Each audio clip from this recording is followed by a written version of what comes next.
nth term. Now this is dealing with sequences. And so, oops, skipped one, sorry. If I look at the following investigation on page 102. So I need you to go to page 102. We're going to do this investigation in class. Okay, you don't have to copy and complete the table. But we're going to find the differences between consecutive values. Okay, we're going to find the differences between consecutive values. And so if I look at A first of all, this says you take whatever n is and you subtract 5. So what do I get if I put 4 in there? What do I get if I put 4 in there? I get -1, right? Let's see if I can get rid of that. I get -1. Okay, I'm going to just actually drag these to the trash. There we go. What do I get if I plug 5 in? 0. If I plug 5 in, I get 0. What do I get if I plug 6 in? 1. What do I get if I plug 7 in? 2. What do I get if I plug 8 in? 3. So you kind of get the picture there. What do you get here if I plug 4 in? What do you get? 13. What do you get if you plug 5 in? 17. What do you get when you plug 6 in? 21. 7? 25. What do you get when you plug 8 in? 29. 29. Okay, so now what I want you to do is I want you to look real quick at the difference here. And then I want you to look real quick at the difference here. Think about that, and then we're going to move on to C. On C, if I plug 4 in here, what do I get? -3. Plug 5 in, what do you get? -5. 6, what do you get? -7. -9. -11. Ah, so you're kind of hopefully seeing a pattern. You don't even look What do at you the get? pattern. I know, what do you get here? 10, 13, 13, 17, 16, 20, 17, 21. 22. Oh, what do you get on the last one? Negative what? Negative 13? Negative 18. And 23, negative 28, negative 30.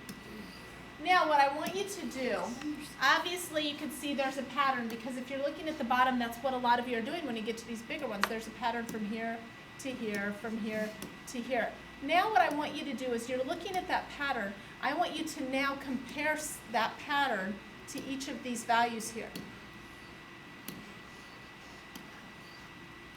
Say, so as you're looking at the pattern from one to the other, I want you to now compare that to what I've circled here, the expressions. I want you to tell me what you noticed there.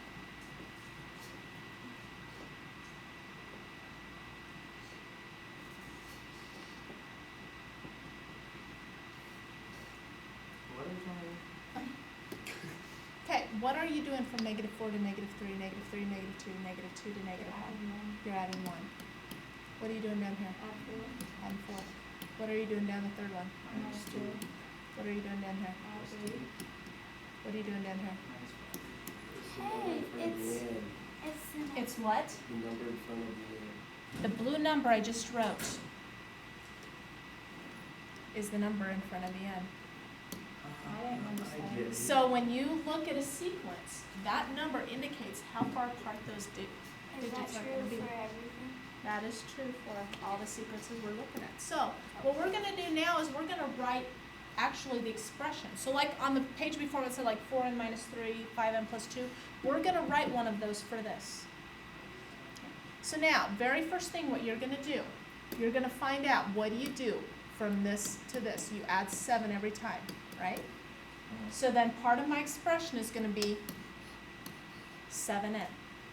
Now what I need to do is I need to find this other part back here. So the best way to do that is look at your first term. What is your first term?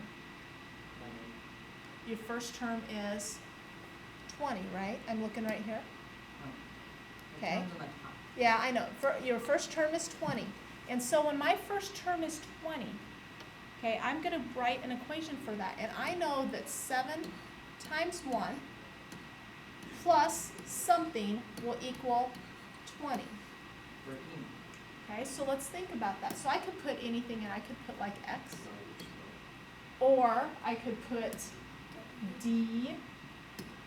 The reason why I'm going to put d, maybe we'll see in a bit. So I've got 7 plus d equals 20. What does that d got to be? You told me. 13. So I've got 7 in here plus 13. Let's check if it works. So let's go to the 7th term. So I'm going to take 7 times 7, and I'm going to add 13. What's 7 times 7, folks? 49. Plus 13 is 62. 62. So that does work. So the expression is actually 7n plus 13. Biggest thing you need to do, let's revisit those steps. You've got to find the difference between terms. That number will go in front of n. Then you've got to figure out what you need to add or subtract in order to get the first term. Okay? So let's look at this one. Very first step, remember, find the difference between terms. What's the difference between terms here? What are you doing? Minus 5. You're subtracting 5.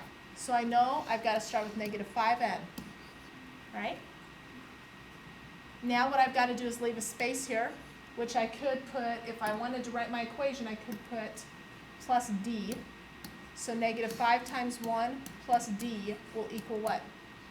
7. Let's figure out what d is.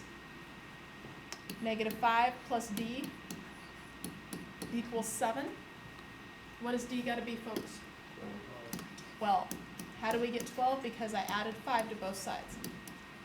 So, negative 5n plus 12. Now, some of you will be able to visually look at that and say, okay, I've got negative 5n. What do I add to negative 5 to get 7? 12. You might be able to do that in your head without having to go through this. Okay. Alrighty, so last thing we're going to look at function notation, because this actually ties into what we just got done doing. Function notation can be used for rules of sequences. Function notation can be used for rules of sequences. So basically, what we're dealing with in function notation here, I think I've got something here. Let me see.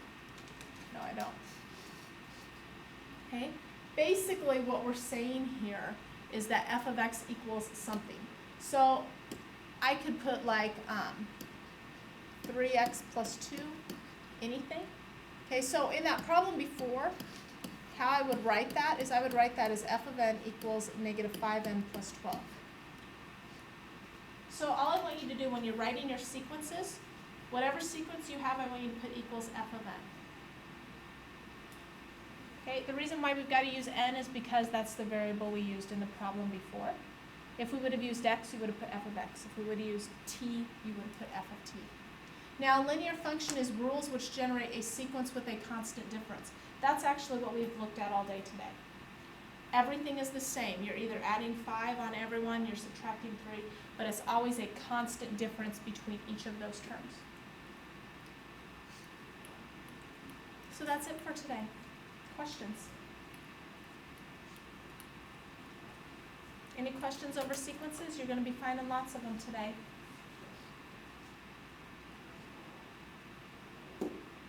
Any questions? Okay, your assignment, and I'll go back if you didn't get done. Your assignment is right there, 105 through 107, 1 through 7, 10, 17, and 18. It's only 10 problems. So now what you need to do Just got happy. is you have plenty of time right now. Get it done so that you don't have to worry about staying up late tonight after activities. My day just got happy.